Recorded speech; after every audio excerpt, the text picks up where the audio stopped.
you know what it means to be a motherless daughter? Did you know you can have mother loss without mother death? Mother loss comes in many forms, and we're here to shed some insight through Nurturing Words, a podcast from the Motherless Daughters Ministry. Spend some time with us as we share 20 years worth of truth treasures, pearls of wisdom, and diamonds of hope to help you with your mother loss. Hi, I'm your host, Gladys Bell, and this is episode number 9. Today, we're inserting a special topic into the series on mother loss at different stages of our life cycle. Individuation is a significant developmental task worked through between adolescence and your 20s. We're joining a presentation by Mary Ellen Collins, our founder and executive director, as she describes this very important period of our lives. Let's give a listen. First, I want to talk about the individuation process so we can set that stage. And then I want to relate it to mother loss. So the first thing we're going to be talking about, and mother loss, we're going to relate it to mother loss through death, through emotional absence, and through narcissism. So all those I'm going to talk about. The individuation process, just what is it?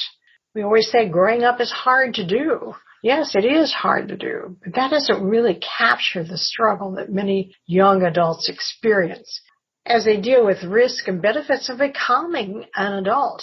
While there are similarities, every process is unique for each person.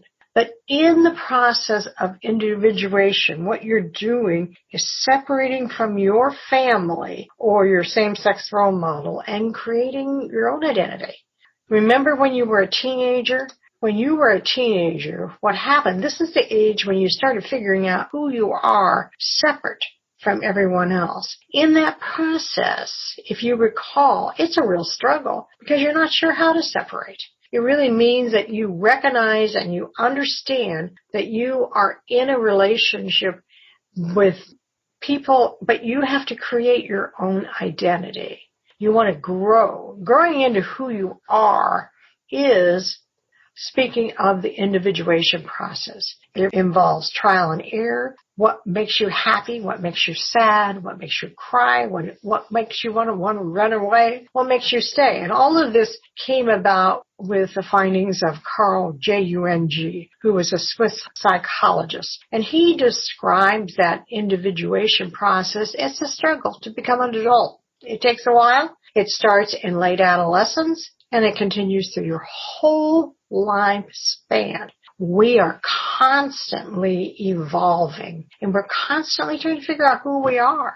But as adults, if we have not separated from our parents, we may frequently repeat. Let me say that again.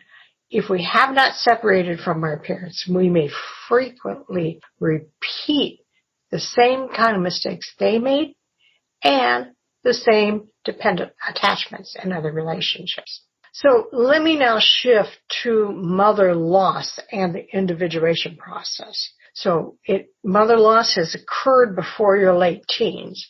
You have not gone through individuation. You are emotionally stuck, regardless of whether your relationship was extremely positive or if it was particularly difficult. The daughter that you may have not gone through that process. You can grow up to be a fully functioning adult, but when you're triggered emotionally, you will go back to your age of loss. So first, let me talk about mother loss through death. In our experience, women who have lost mothers through death may say, I don't know who I am without her. My mother has died, and I don't know who I am. I feel like a part of me died also.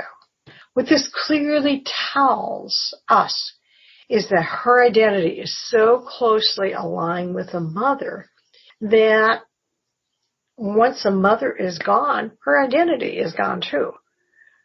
That is so critical. And when you hear that, understand that the individuation process has not taken place.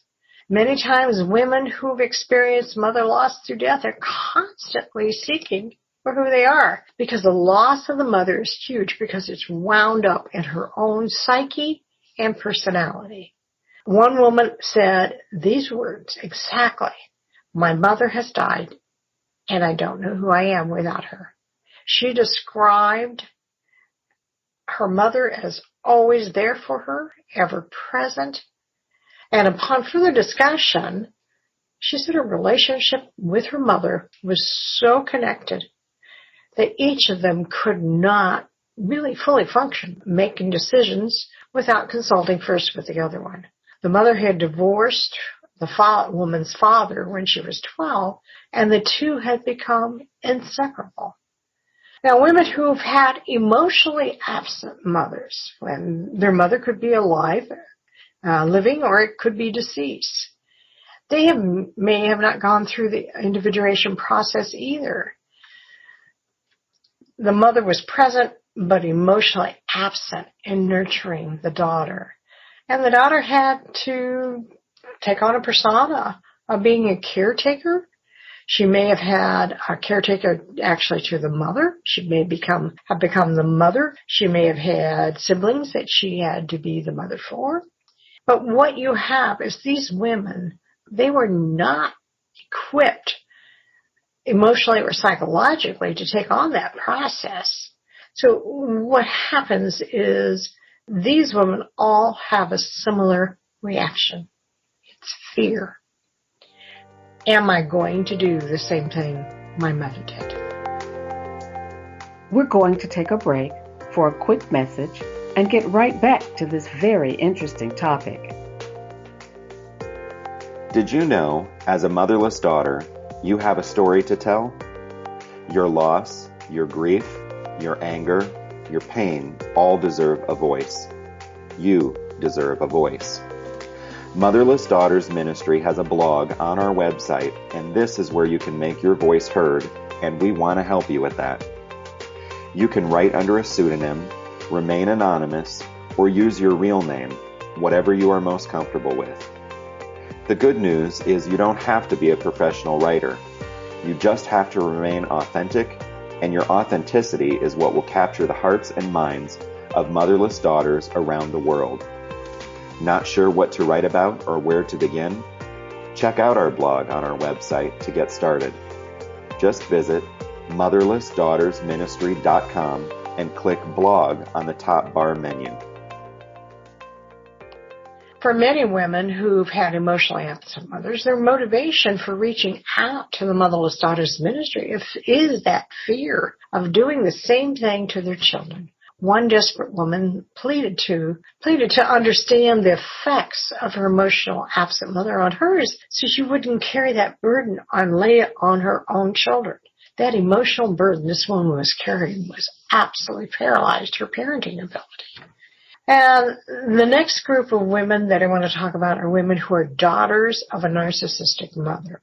And I'm not talking about, when I use the term narcissism, it's not full-blown narcissistic personality, but it's somewhere on that spectrum where there's narcissistic characteristics.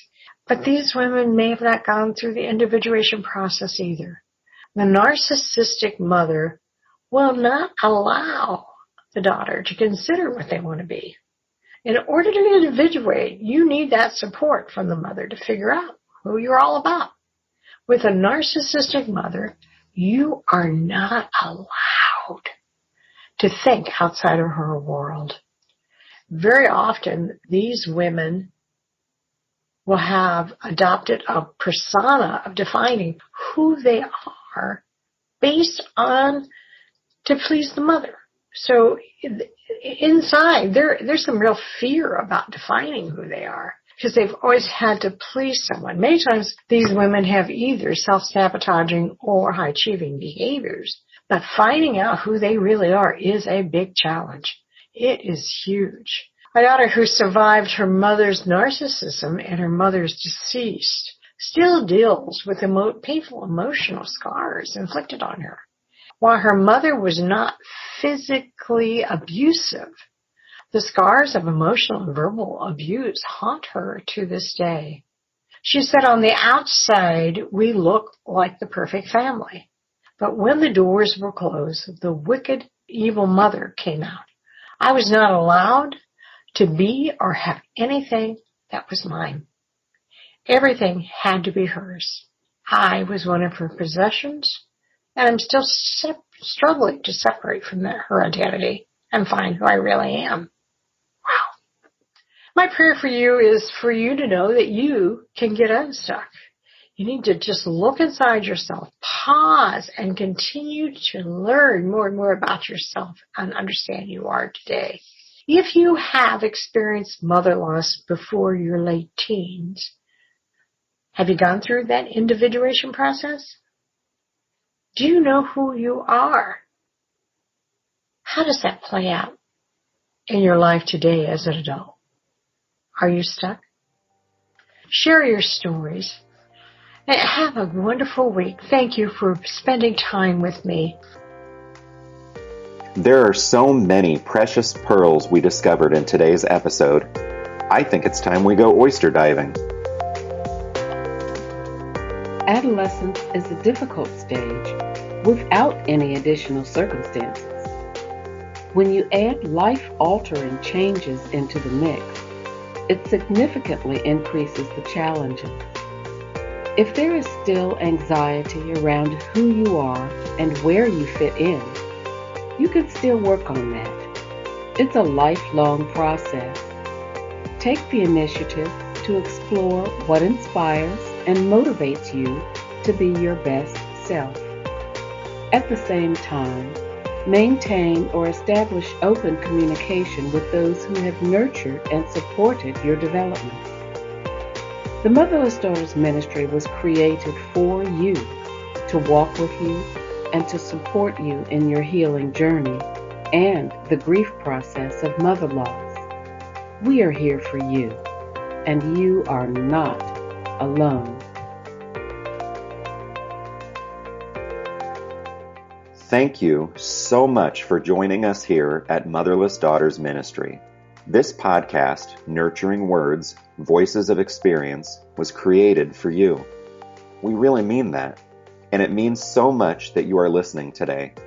We want to have you back with us again and again, so don't forget to hit the subscribe button so you never miss an episode.